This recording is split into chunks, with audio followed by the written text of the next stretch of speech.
Welcome, everyone, to today's episode of Incubator Weekly. Today, we've got on the Desert Lynx, aka Joel Valenzuela. How's it going, Joel? It's going fantastic. What about you? Good. Yeah, I've noticed you're killing it recently. You've been working a lot. Um, Mhm. Apparently, you got a little bit behind on your schedule, and now you're making up for that. But yeah, it's you're you're making everybody look bad because you're working so hard, and that's a great thing. So, thanks for Yeah. keeping the bar high. Well, thanks. It's kind of, I think we all sort of came up with the same sort of idea with the post 2022 era where people saw Dash was kind of at a bunch of people leaving moment. And it was sort of like do we decide to just dump this or do we decide that this is something really great we can pull out of the muck? And so the rescue mission started, and I'm kind of still operating in that mode. And I think that definitely Sam Wester's the CTO of Dash Core Group. I think he seems to be operating under that in a way that puts me to shame, and a lot of the community is. And I think we're in a really strong spot now. Yeah, and so we've talked about in the incubator we've had to scale considerably. A, for budget reasons, but B, I also just have had a little bit of a change of strategy of what I think would be the most efficient use of funds and the most efficient use of developer resources in general. And then so we talked about that a little bit over Discord, and you and I got to talking on Discord, and we were like, let's get together and talk about what we think Dash needs in terms of applications and tooling. So yeah, that's what you're on for today, to talk about basically what Dash needs in terms of tools and apps. And then at the end of, you've got a list of things that we'll share. And at the end of that, we'll talk about what is a topic that I've thought a lot about, which is how do we actually fund the things that we want? And, you and I, we both have had quite a bit of experience in Dash and dealing with the DAO and seeing what works, what doesn't work. And we've had both been, involved in various capacities and organizations. You've been actually even in more different scenarios, so you have some more insight there. I've mostly been within the incubator, but we've shifted a little bit of how we do things in the incubator. But you've been everything from, you could list off your resume of organizations that you've been, but I know it's at least been the Marketing Hub and Dash Growth Now. Before that, you were, what was the official name of the organization with the three of you? It's Dash Force. Dash Force. And I did, before the Marketing Hub, I did some random tasks for the incubator, and that's kind of what got me in. And before that, there was two things I was involved with. One was I did work for, I think it was called the Dash Times. It was a publication in 2016. And that was my first Dash I ever earned. I was being paid $3 per article, which is like $20 total. It was like $7 Dash back in the day. Mm-hmm. And then after that, I was named on this proposal called a Dash Force that ended up not passing, and the entire community rage quit and deleted the Slack channel that the entire community was in. And they ended up having the schism. They ended up moving over to PivX and some other coins and stuff. So so that's kind of like my roots from 2016 to today. So yeah, I've kind of seen, and I would say I've been involved with a lot more things that did not work out than did work out. So that's where my chief experience is in doing things that don't work. Yeah. Okay. Well, you're obviously doing something that's working right now, I think. So that's, you've found something. So we're going to go ahead and show this list that this wasn't something that we've spent weeks workshopping or anything like that, but let's see here. but it is a little bit of a list. I'll just scroll through it real quickly so that people can see right away what we're planning on talking about in terms of what things we need developed. And the context behind this is that, you're working with, you're primarily doing marketing. I've historically primarily been funding developers. And so can we work together to get some of the things that you think that we need in the market, and in terms of marketing, can we get those developed? So this is the list. There's 8 items that we'll talk about. This last one, by the way, is what really was my primary motivation for getting involved in the incubator, and my primary interest, because merchants and getting payments, like a reliable list of merchants that you are actually accepting cryptocurrency natively or through other means, is top priority. That Dash is supposed to be digital cash, and digital cash is meant to be spent. So yeah, that's a big one. So why don't you go ahead and start with this number 1, Evo Chain plus tokens plus NFT. This is like you've squeezed 6 things into number 1, and not just one, but you got 1A and 1B also. Plus contactless plus user facing wallet. No TUI. No, TUI is terminal user interface and Evo tool. So tell us a little bit more about this item. Yeah. So the Dash has been working, I would say, since 2017 or 18, maybe. I don't remember the exact year, but most of Dash's development and marketing, et cetera, efforts has all been around this thing we call Evolution. Mm-hmm. Evolution came out in late July of last year. The chain started producing blocks on the 2nd of September. And it's a massive innovation. It's an entirely new blockchain. So the core chain, right, is in Dash, what is known as Dash. It's there, and it has, I would say, statistical 100% of the usage. Whereas the Evolution chain is kind of running in the background. It's mostly a testnet vibe right now, even though it works for mainnet actual purposes, other than a couple of people sending username money back and forth in the Android DashPay wallet. It's entirely invisible / not being used at all. Mm-hmm. And so basically, even though it is on mainnet right now, is what you're saying. Yes. And so the way people are using it, I guess, today, other than DashPay, is through the TUI, the text user interface, and the Evo tool, which are 2 internally developed tools that are extremely technical. I have used the Evo tool I successfully did a credit top up, but it's highly technical, let's just say. And meaning not easy to use or not intuitive? Yes. Or what do you mean by technical? Yes, not easy to use, not intuitive, and it can't. It's very limited too. It's limited to sort of like almost what I call administrative type functions of like topping up credit balances and things like that, and maybe like loading some identities. But as far as and some basic credit transfers.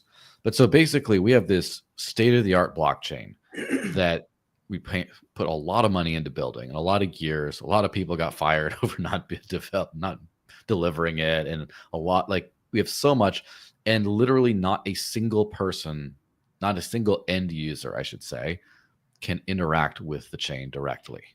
Even DashPay. Well, they can, but they have to download a desktop wallet, a desktop tool, right? Instead what exactly do you think are the barriers to them not being able to use it? Well, my point is, like, if by way of being a little bit hyperbolic by saying no one can use it, but it's obviously highly technical people, developers, masternodes. But as far as like, if I tell anyone out there, oh, Evolution's great, we built something awesome, they're like, really? What can it do? And I explain these things, and then they're like, I want to do that. And you're like, well, hold on there, buddy. You can't actually do this. I could tell you, get the Evo tool, and then you could do some very like infrastructural backend type stuff. But as far as so first of all, there is a blockchain, the Evolution chain, the platform chain, whatever we want to call it. and you can send credits via this. You have identities, you can send credits. There is no user-facing wallet, and end user, I mean like actual regular crypto person, not not internal like developer type vibe. Yeah, I'll just say parenthetically that these tools, to DCG's credit, like they feel like they had to build these so that they could at least use them as debugging tools for their internal team to work with and make sure that things are running smoothly on platform. Yeah, it's their internal debugging tools is how I would classify them as, and or infrastructural tools.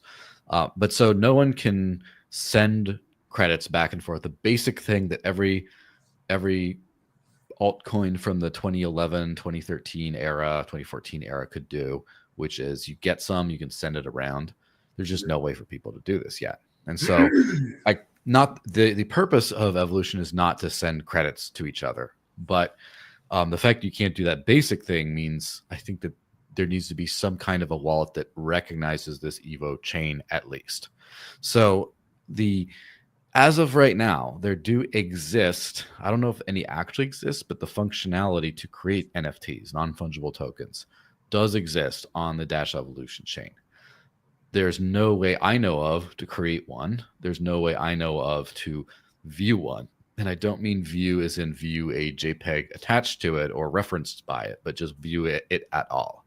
Mm-hmm. And so when tokens come, if Dash has tokens, what is known as Dash to the entire world, I would say, again, hyperbolically speaking, meaning 99.998% of people who interact with Dash does not support tokens and will never support tokens, or maybe does via some opcode stuff, but there's just nothing built out, and tokens we're looking at are not going to be built out on the core chain. So all that to say, just have any kind of a basic user light wallet that integrates the Evolution chain and its tokens and NFTs, just to be able to see them and transfer them. Just like as in if you had a Edge wallet or Coinomi or Exodus or one of those things with the Ethereum chain. You have Ethereum, and then you can see tokens, or you can manually add some, whatever, and then send the tokens as well as the main gas, which is Ether or Evolution credits in this case. So and are you talking about using a web app or a mobile app or a desktop app, or what's your ideal here in terms of what they would use? I would, and actually, I'm going to send you something that I think would make sense to put on the screen, because there's a lot of overlap, and I made a much nicer article and post about this earlier. But this is, we'll keep to the internal list. Sharing the private chat, we'll keep to the internal list for the purposes of this, and then it is much more in the specifics, and then we'll go into the greater kind of the greater vision.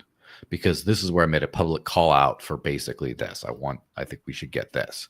And basically it's published on the at DashPay account. It should be on the Dash blog. That there's always some latency there, of course. But it's basically an announcement of what we're trying to build and what we really want, and people building on Evo. So basically we want an app that just lets you see the Evo chain and see the tokens and hopefully see NFTs. The NFTs part is just like, I'm adding that because it's like the easiest. It's easy to just add the ability to, because NFTs are tokens. They're just a different kind of token. It just should be easy to add. Mm-hmm. And so just a basic wallet able to support the Evo chain at all, which is the bare minimum for everything else that comes afterwards. It's the foundation. You have to be able to look for the Evo chain, look at the Evolution network, look at data stored, etc., and then just the basic stuff before you even interpret specific data contracts. So that's number one. Okay. And I kind of rolled in like usernames and contact lists too, because that would be nice, but that's kind of like a second half of point one, because it's already in DashPay. DashPay already has that second half, but DashPay does not allow you to look at the actual chain or transfer credits, or even as of today, top up credits. There is a UI for topping up credits, but it's the actual a built functionality will be released, I think, in a week or so, or the next Android version, I guess. But so yeah, basically having a wallet that can use Evo is something that we need. I don't know if that means, and in all these, I don't know if that means we need to build it a separate app in-house, or if we need to, convince a third party like Edge or something to integrate and just sort of help them, or if we need to build out a lot more infrastructure and things like that, that then it'll be almost like plug and play for then again a third party to do. So I'll stop rambling on that point. Well, and you may have answered this while I was thinking about sharing my screen or something, but in terms of like the term wallet can mean a lot of things to a lot of people, and at its very essence, it's a bunch of private keys that can sign messages and things like that. But that can come in a lot of different forms. That can come in the form of a web app where you enter 12 words into the web app itself. It can be a mobile app. It can be a web extension, which is what the industry has mostly settled on, is wallets belong in browser extensions, and then web applications communicate with browser extensions so that the web app itself, you don't have to trust with your funds. You trust the web extension with your funds, and then applications that use that can interact. And if I could just say from my observation, I believe the first crypto wallet I ever used was in 2013. So I've had like roughly 12 years of using these on a regular, like at least every week. In the early days, the very beginning, everything was like a desktop client of some kind, like obviously Bitcoin Core, Bitcoin QT, Dash QT, all those kinds of things. And then it morphed to that plus mobile app, and desktop app was for a while. And then web apps started coming in, especially with like MyEther wallet and stuff like that. Now it seems, and then web extensions after that. Yes. Now it seems like it's moving in the direction of just two things: mobile and extension. And the rest, and I'm kind of a boomer in these ways where I do like a desktop wallet when I'm doing payments, like for not buying stuff for me, but when I'm doing accounting and payroll and things like that. I like a desktop interface. I don't like extensions, So despite my personal preference, I understand that if we throw out web app and we throw out desktop, but we just get a good extension and a good mobile wallet, and hopefully some like sort of parity between them, I think that's probably the most elegant path forward. Okay. I think we've said enough about that then for now, and let's move on to the other parts of your list. Did you talk about 1A and 1B? No, but I could cover that pretty quickly. So DashPay and DPNS, meaning usernames and contact list, that right now are only in the Dash exclusive and DCG produced wallet, I should say. That would be great to get in other coins, in other chains, but in other wallets. But what I don't want really is everyone has just like, oh, well, if you want to send Dash, you got these features, but everything else, meh. Then you got to make people care about Dash, and the vast majority of the crypto world doesn't. But I don't care if they care about Dash as long as they use Dash, right? As long as they use Evolution. So if we can extend the basic functionality, which from my understanding, it should be very easy, of DPNS and DashPay to other coins, that in a way that's plug and play, I think that's a killer app I could really shop around. Especially so the way DashPay works, essentially when you make a connection is you send your extended public keys to the other person, your Dash ones. And if you can send that, you should be able to just send your Bitcoin extended public keys, your Monero keys, your whatever else, and then just do that. So that's the next one. Okay. Before 1B, any comments on that? No, not particularly.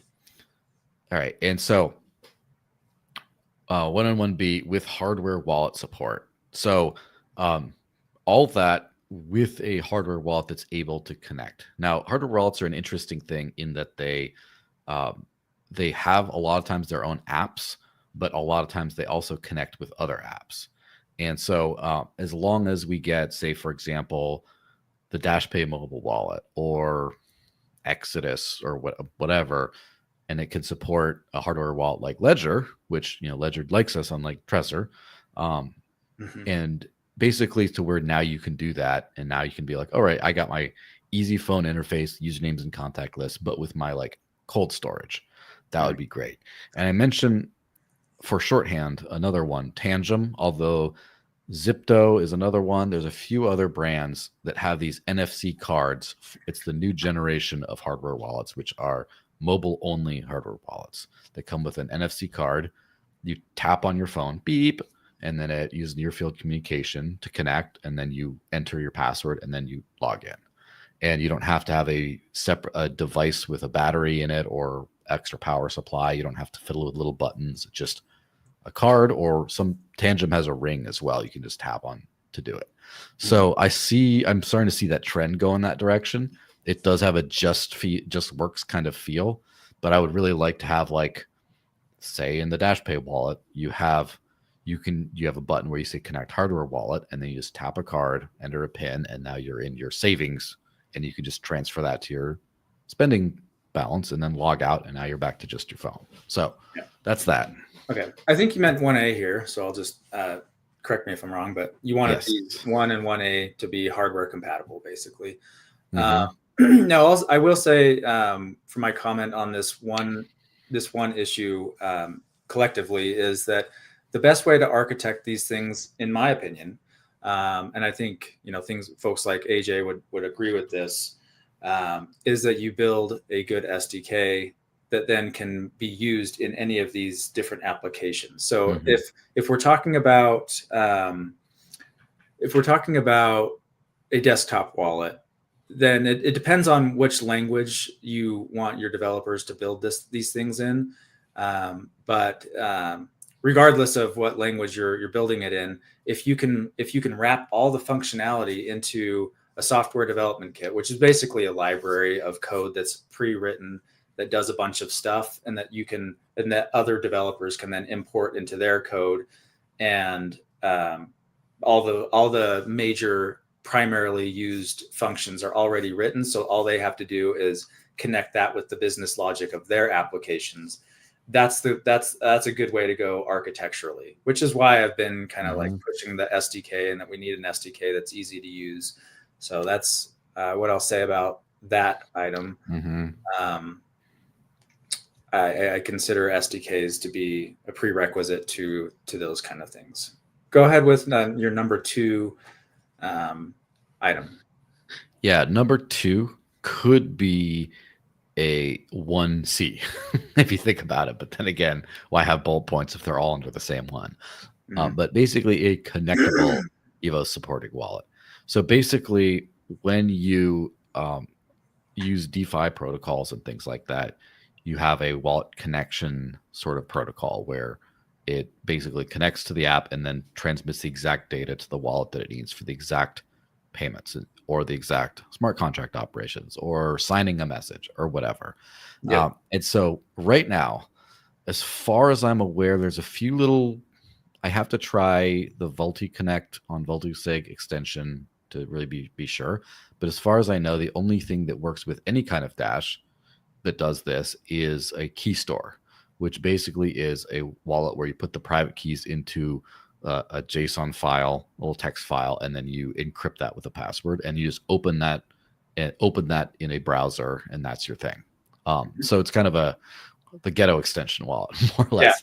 But and this is exactly this probably could have been, and maybe even should have been, a 1C, like you're saying, because this is that extension wallet that we were talking about that the industry has kind of moved towards. When you say connectable, you mean you're going to a web app at a URL, and that web app says, would you like to connect your wallet? To use this app, you have to connect your wallet. And then it gives there is overlap. Lots of different things to try to connect with, like MetaMask or Wallet Connect, or all the major ones. Yes. Now, while as far as I'm aware, all extension wallets are connectable, not all connectable wallets are extension wallets. So, for example, a mobile wallet like Edge, they have Wallet Connect in there, and there's a few others that have that. And so, even if we don't get an extension wallet in short order, it would be good to have it as a separate point a little bit. Is to Have you have ever used those? Because I'm asking because um, I did play the game. I did play the Trump meme coin game just to have some fun with it, and I had not done anything related to Solana before this. But if you want to get the Trump meme token, for example, you have to have Solana because it's a token built on Solana. Yeah, to get Solana, you have to you have to do some things. But when I went to the web application for the bridge that you can purchase, the DEX that you can purchase Trump from Solana, it's one of those applications where it's a web app and it asks you to connect a wallet. And one of the wallets that it connects with was the Trust wallet. Now, when I clicked that, I half expected it to try to connect with using some kind of QR code with my Trust mobile app, but it didn't actually. It said you should download the Trust extension wallet. So that's my long way of asking: have you ever experienced something where a web app is asking you to connect a wallet, and you connect that wallet, and it's then using a mobile app to communicate with the web application? Yes, in as far as I understand, like 90% of cases, it's through the Wallet Connect protocol, and then you scan a QR code. I've done this with, I think, Thor Wallet and maybe Edge before, and it will connect. And there you go. Okay. So it does work. So assuming you don't have for example, like say you're going to borrow a computer, or you have Tails Linux or something like that, or whatever it is, so you don't have anything pre-installed on your computer, you just can go to the app, use your phone, and on a greater level, I've noticed that the mobile phone is becoming more of almost like a cyborg extension of the human body, where everything surrounding like your personhood or your authorization, your funds, your communication is all tied into this device, and it connects through the device. So that's a long philosophical conversation on that, I'm sure. But the point is, a lot of people could just have. It's a lot more likely that someone has a smartphone than they have an extension in their installed or want to install an extension. Yeah. They trust their mobile devices. I feel that myself. Okay. It is number two is an extension, pun intended, I guess, of number one, in that even like the wallet, the key store files, and other kind of ghetto connections, as I call them, they only support the core chain currently. And so in order to be able to do something like that, you need this protocol extended to this other chain now. Right. Okay. Let's move on to number three then. Yes. So this is one of those, this is where we get to the WeChat world, but encrypted messenger component with in-app payments. I have noticed I think this is an absolute killer app that has been replicated many, many times. Some of them are okay, but this is what would make, in my opinion, something like Dash Pay really stand out, is if you could actually message with people in app and talk about payment details or whatever else, and kind of do that all end-to-end encrypted, and then actually send money in the chat. And a lot of the non-US world, maybe non-Western, I'm not so sure what they do in Europe, but a lot of the non-US world works on this kind of idea. And one thing I notice is also Inleo, the social media site built on top of Hive that just integrated with Dash, they don't have any messaging component at all, any private messaging right now. And I think that would be a cool way of that their encrypted messenger gets built with Dash. And I do remember in the old days, I can't remember who it was. Was it Dashameter? Was it someone else? Someone built an encrypted messenger based on the Signal protocol for Evolution. I I thought it was working in testnet, and I don't know. Do you know the Yeah, status yeah, of that that was today? an incubator project. It's been on ice for a long time. I'm not sure if the developers are still reachable, but this is one of those things that we could reach back out to those guys and see if they're still interested in continuing that project. It's not a project that I was personally on, but yeah, we can talk about that. Just Do you real know quick, if it was functional at the time that it was put on ice, or was it was still being built out? I never tested it personally. Mhm. Just real quick, Halawi's here with us. He's got some comments. He says having a functional successor to Dash Direct would be big for utility and outreach. I think that's on your list further down, is it not? Um, Actually not. And the It's reason not. for that is I do agree it's huge. However, the UI has been built into DashPay already. It's basically ready to go. All Okay. we're waiting on is to find the right supply. And so this was something that CTX was working on, to have like some API to pull, allow to purchase gift cards and other things like that. And I'm not sure they're in the picture currently, but there's at least 2 or 3 other partners I've been talking to that could do the same. So that's entirely a biz dev thing. There's like very little development work for that. Yeah. And there's also on that extension, there's a version of that, I guess, called Flexa, which is very popular these days. It's the single most touted thing in the Zcash ecosystem currently.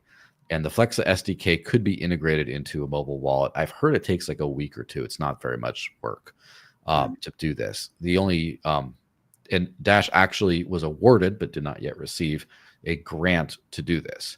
Now, the only hang up on that is entirely biz dev and regulatory to get Dash supported by the company Flexa. And that's what I'm working on very hard. It has all to do with all the BitLicense nonsense. So yes, super important. It's just not relevant for like an app building conversation, really, because that's the least of our problems with getting that to market. Yeah, and I did speak with one of the guys that I met one of the guys at a conference that I attended here, the permissionless conference. Somebody approached me and said, "Hey, Dash, I'm working with one of your people," and it was you that they were working with. I don't know if you want to mention any names, but it was one of the 2 partners that you have outside of Dash Spend, which Halawi also says it's probably clear by now that Dash Spend is not the successor. I'm not sure if that's the case, but it's good to hear that we do have some backups. Yes. Well, the backups, when implemented, will still be called Dash Spend. So Dash Spend is its own Dash Spend is successor. it's a brand that it will be. It's a term that will be used in the Dash apps, not necessarily a term that is the term that the service that we're using is using, right? Okay. Anything else to say about number 3? Not really. Just it's cool. I'd love to have it in wallets. Okay. Number 4, encrypted transaction memos / accounting functionality. Going to be a part of DashPay already. So, from my understanding, it's one of those fast follower type features in the Android version of DashPay. Again, poor iOS people. But they're basically the ability to, when you send. So very soon, according to what I've heard in the Android DashPay wallet, every time you make a transaction on the core chain, there will be a corresponding bit of data written on the Evolution chain that records the fiat price and value at time of transaction, and allows you to leave a private encrypted memo as far as like buying groceries or whatever it was. And so as far as I know, this functionality has been live in the Dash wallets for a while, but it was all sort of internal app storage. So if you lose your phone or whatever and you restore, it does not know the fiat price at the time of each of these transactions, right? Because that's not blockchain data. Now it will be blockchain data very soon, from what I hear, which is awesome. And what I like to do is have that, again, SDK, whatever, as an extensible sort of component that you could then just plug into any other wallet, as long as that wallet has some Dash some credits, some Evolution credits to be able to write these transactions. Anyone sending their regular Litecoin payments should have all that stuff written down on the Evolution chain. And so that would be great to have. Okay. Okay. Number 5 then, NFT Yes. plus token creator tool and DEX marketplace. Yeah. So I mentioned NFTs up at the top, but that's basically just a wallet that can view that you have them and transfer them. An actual tool of some kind that lets you create them, like specify the name, specify the mint number, or whatever. Every blockchain has their own way of doing it. Just a way to create these, and then some sort of a DEX or marketplace, like an OpenSea style thing. I think Sam mentioned that he could work on this and have it built out, but again, we're talking about like one person doing the entire lifting for a blockchain ecosystem. I'd rather just, I'd rather have him build the stuff that only he can build. Absolutely. The sign of a good platform is something that everybody can feel comfortable building on, and that we don't have to wait for one specialized person to do everything. That is the sign of good architecture, is that you can scale out the number of developers that are interacting and building these things. So let's just say, just pick the control wallet, the extension wallet used to be called XDeFi. Let's just say they integrated the Dash Evolution chain, and they already have an NFT gallery built into that extension. And so if you just allow it to view tokens and NFTs on the Dash chain, if they integrated that and you get a token creator tool / NFT creator tool / marketplace built on Dash, then there's a lot of growth that's kind of on autopilot. We're not waiting for DAO funded people to do things. Now someone says, hey, I want to create a token. I'm going to create a stable coin. I'm going to create, rewards points for my business. I'm going to create a one-of-one free Ross from the Dash community, whatever NFT. And then they can start selling it, and then all that stuff. And then another wallet gets jealous and they want to integrate. And then it goes from there. And we aren't bottlenecked then. Like right now, the use of the Evolution chain is, statistically 100%, 99 whatever, bottlenecked by Dash Core Group. And I want to we really grow when we get past that. So number 5 would really help that. Yeah, definitely. Do you have anything to say about your opinions about, right now we are building tokens, because we're talking about tokens right here, token creation. Right now, Dash Core Group is building tokens. I think that the NFT, like you said, the NFT side is done to some degree, but fungible tokens are being created right now. Do you have any opinions about that being built as a separate kind of token than what all the other tokens are doing right now? So like EVM chains like Ethereum, and all the L2s on Ethereum, and other L1s that are using the Ethereum virtual machine, their NFTs and tokens are built on token standards like ERCs and ERC 721, and there's a few others. Yeah, and so these are virtual machines that have certain function calls to say, create this token. We're doing it differently though. I don't exactly know the details of the differences, but I hope it's done in a way that makes sense. Okay. All right. If you don't have anything to say about that, let's move on to the next one. Website / Reddit style forum and framework. Yeah. And I did see Shenmik popped into the live chat to say hi. From a random comment I saw, he was going to help with this, with basically putting at least parts of the Dash.org website onto Evolution. And all this, I'm sure there's a lot of nuance to it, but look, from my Neanderthal brain here, it does seem like it should be pretty easy to have like a data contract that just allows you to write a post, like especially a a categorized, subcategorized, whatever post, and then that then is like, like a forum post, to just write that to the evolution chain. It's just a bunch of text, and then have it readable and queryable so it works like a Web2 website. And also, that is the main goal. That to me was always the main selling point, and thing that I got excited about was that Dash Evolution or Dash Platform, whatever you want to call it, would be something where normal web applications could easily install an SDK and then both read from and write to data contracts that would essentially just be chain storage, and then you would be able to turn Web 2 applications into Web 3 applications using a simple SDK. So yeah, I agree with Mikhail that is something that should be and is possible. It's just we need to do it. And the benefit to that would be that the actual data would not be on Dash.org's servers, or rather the forum. I'm not sure which database or which plugins or which services the forum actually uses. I think Dash.org itself is a WordPress site, and so it probably has some kind of plugin. But anyway, that data is literally living on somebody's services servers, and is not accessible if we couldn't easily pull that data, just the data itself, into a separate application very easily.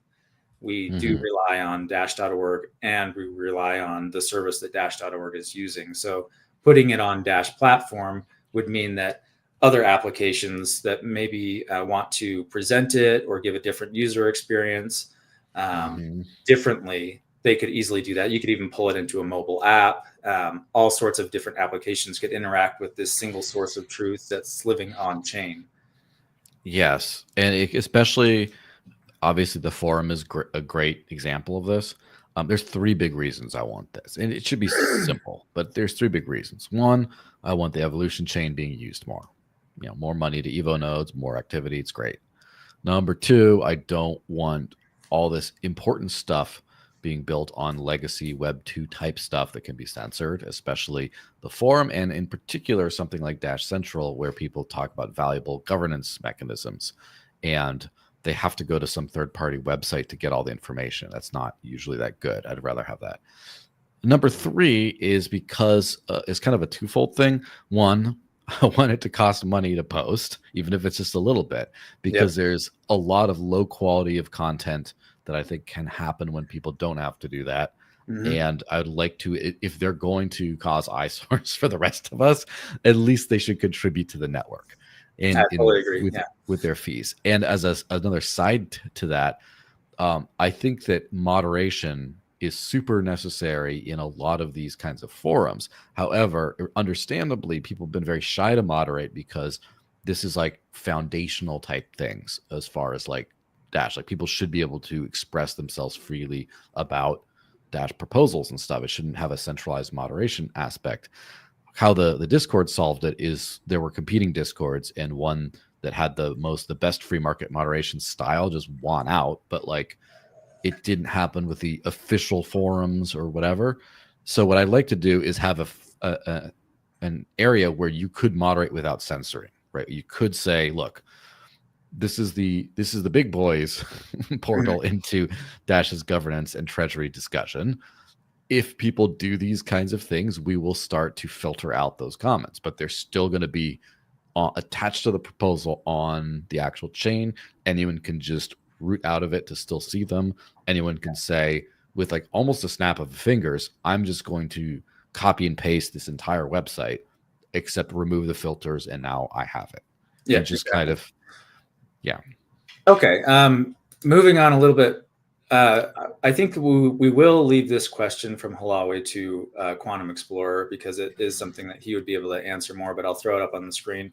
Probably a question for QE more, but will tokens have the ability to do pre-sales, transaction fee percentages going to take to the token creator, and other token features like that? That's kind of hitting on the question that I had about, we're not building on these ERC standards or other industry-wide standards. We're doing things customized and bespoke to Dash. So it is a little bit of a concern for me.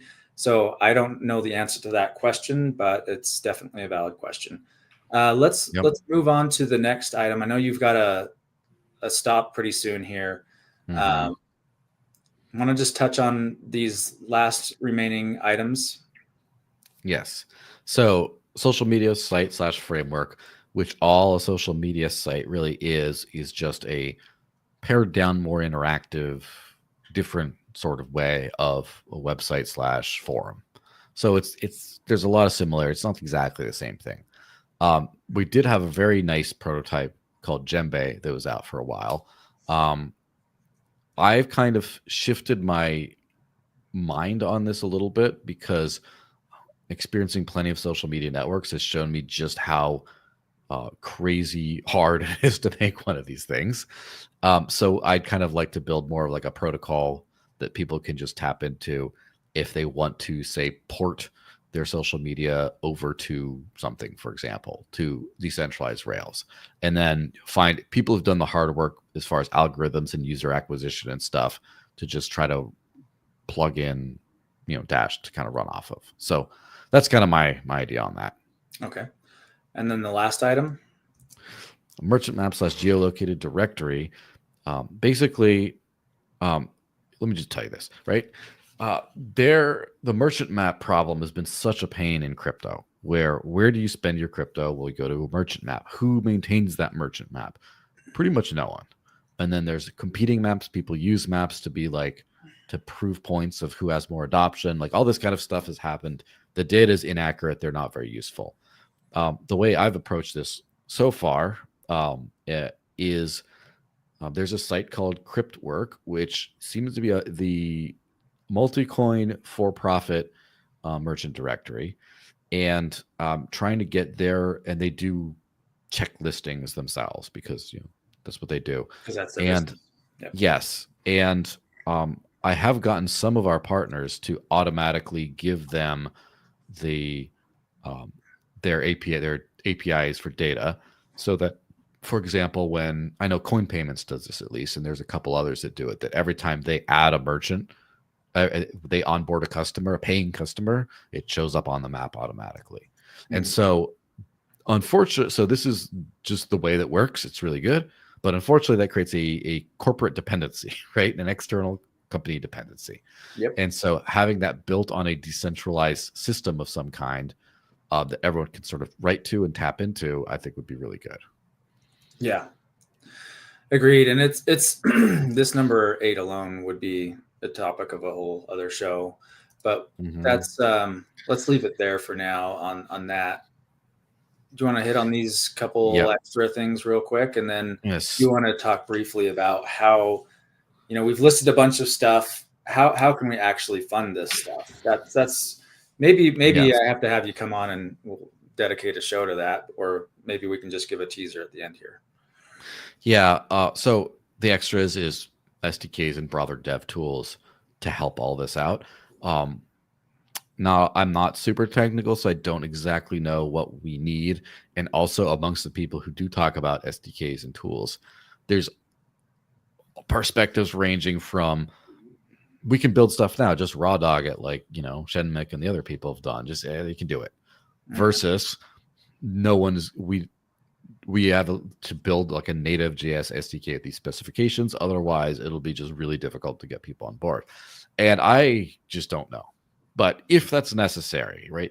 I'm not going to answer if it is or not, or what is. But if it is, we need those, right? If we need them, we need them. One of those useless statements I've given in a while. As far as like the core wish list for like non-Evo, there's not a lot, but so InstantSend, we already have the tools to get into third-party wallets. CoinJoin for all wallets is interesting because I would definitely like to get that feature in more wallets. I know that the JS version was supposedly done or something like that. I don't know exactly how it works or if it's done. I don't know anything about that. We'll have to talk after after the show at some point about that, but it'd be good to get in. And then the other thing, which I don't know if any of this is in the incubator's purview ever, or is Android and iOS for DashPay specifically have massive work backlogs, especially iOS, but Android too, as far as all these little features that I'd want to have, like hardware wallet support, like like Maya protocol swaps or other instant swaps to other coins in and out, or spending tools and fixes to the merchant map and other things like that. And I don't know if it's worth just throwing more money at DCG so they can hire more, or if some other entity can hire people and have them working on it so it's not just one team. I don't know how that works. So sorry, say something real quick. No, go ahead. You go ahead. Just the summary of this entire thing is this is kind of what I view based on, so about 80% of my job for the last year and a year and a week or two has been business development and partnerships, and like 20% at most has been related to marketing explicitly. And so most of this is what I'm trying to get these are the products I'm trying to get available to people, to end users, that then you can sell. And this is what based on talking to countless partners and wallets and things like that I think we need. Now, there's 3 ways this could get done, broadly speaking, and I might have mentioned this at the beginning. One, we could build all these from scratch and have all the major apps that Dash users try to use come from internally the Dash ecosystem, built from scratch, run, publish on the Dash website, etc. Kind of like Dash Pay, like the DCG apps. We could do that. We could build a bunch of finely tuned SDKs, plug and play sort of tools, like the encrypted messenger thing, etc., and then basically build like the frameworks almost from scratch, but have third-party companies be the ones who take it to market and implement it. And then there's the last way, which is we say, here's the repos and stuff, build it. We just tell third-party companies to build it. We help them with development along the way with advice, documentation, etc. Maybe even like treasury funding, or almost certainly some kind of treasury funding if they're building our stuff. And then we do it that way. And of course, there could be a mix of all the above. So that's just kind of what I see the most need for. And I guess then the open question is, what does the incubator feel like it's in their role or scope to do of all this? Yeah, I'm currently copying some of the text that we had from our direct message. And I want to see if I'm just going to share it real briefly, if you don't mind. Do you have 5 more minutes? Can you do it 2 to 3? 2 to 3. There's a space going. I just don't want to, they always have a couple of minutes before it starts. So anyway. Yep. All right. Let's see. I'm going to share my screen again.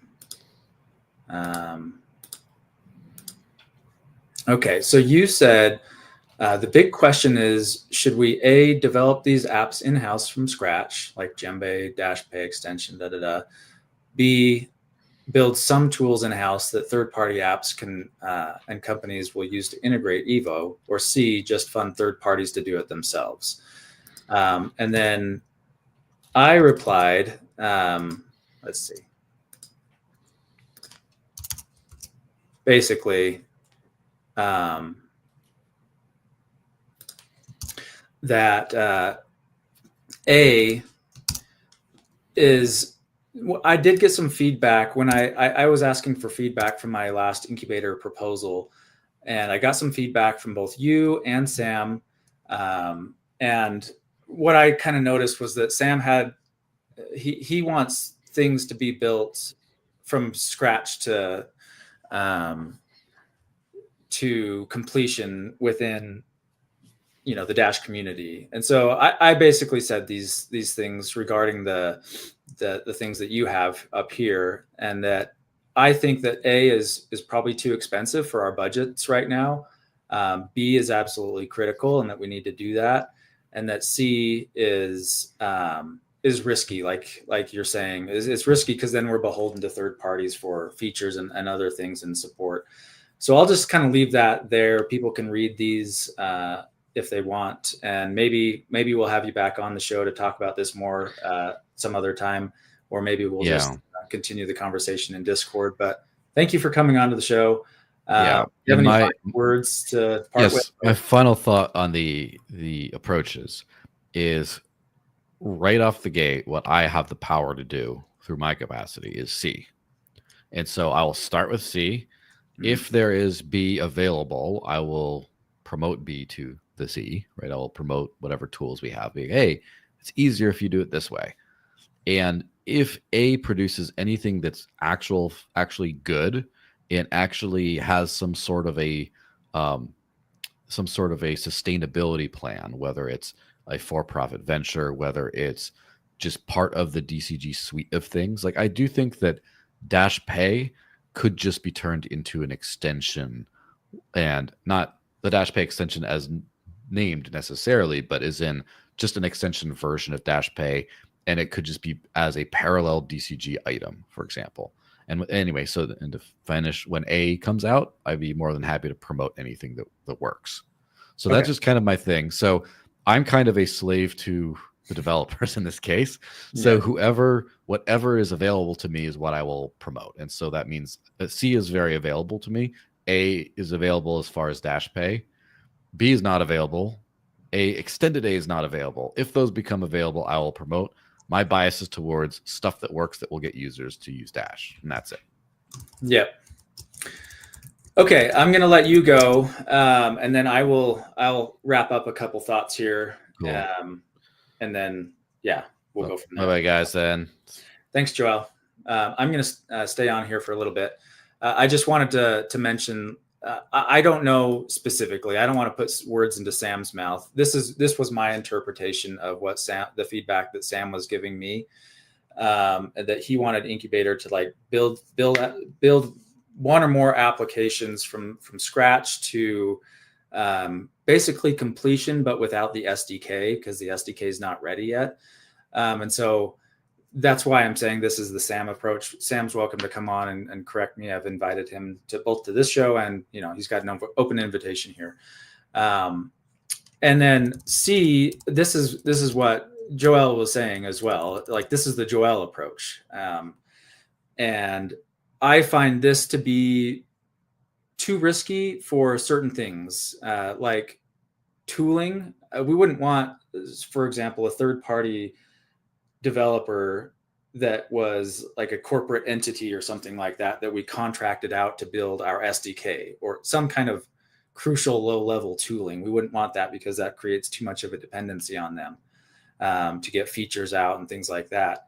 And so my approach is basically this B is the Ryan approach. This is kind of a middle ground, I feel like, between building completely from ground up, which is very expensive, and there's no guarantee that any of that will have product market fit, and so you end up having Dash spend a bunch of money developing applications from the ground up, where they might only see like 3 or 4 users. That's pretty risky from a financial perspective. C is risky from a different perspective. B, I think, is the middle ground, where this is the direction that I'm shifting in the incubator, where I want to help people start their projects, but then get their own funding, and also reach out to third-party developers and third-party companies to integrate Dash. But that requires an SDK for them to use in their applications. Entrepreneurs also, like especially small entrepreneurs that have decision-making capability. I am going to be having, I'm drawing a blank now. I'm going to be having, what's his name? Sorry, I'm having a little bit of a brain fart right here. AJ, not AJ, but Anthony, AJC Web Dev. I'm going to have him come on and talk about one of his entrepreneurial ventures and whether Dash makes sense. It makes sense for him to integrate Dash either on the core level for core payments and or on the platform level for data integration into Dash platform. So that is what I would consider one of these B type integrations, where we have an in-house tool that's built by us, but then third parties use that tool and integrate Dash into their projects that they mostly fund themselves, but we help them fund the Dash integration.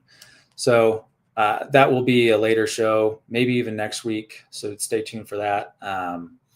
And yeah, thanks everybody for joining in. And I know this was a little bit of a rushed in terms of content. We didn't get to go into this stuff deeply, but it's something that's very important. It's something that I've kind of battled in the incubator. Like, what's the best way to fund all these things? Because, you know, Joel's got this big list, and each one of these is a very important project and very expensive project in and of itself. How do we fund this stuff? I'm sure that each of these would probably fit into different buckets of those categories that we discussed here, the ABC, different things. So yeah, it's not easy, but I think that I'm slowly getting to a little bit of a better place where I feel we're using funds efficiently and effectively. So, but thanks everybody for joining in. I'll leave it there, and tune in next week to talk about. We'll talk about either with Anthony or maybe Anthony will be ready, but maybe not. So don't quote me on that, but I think that's the plan. All right. So see you, everybody.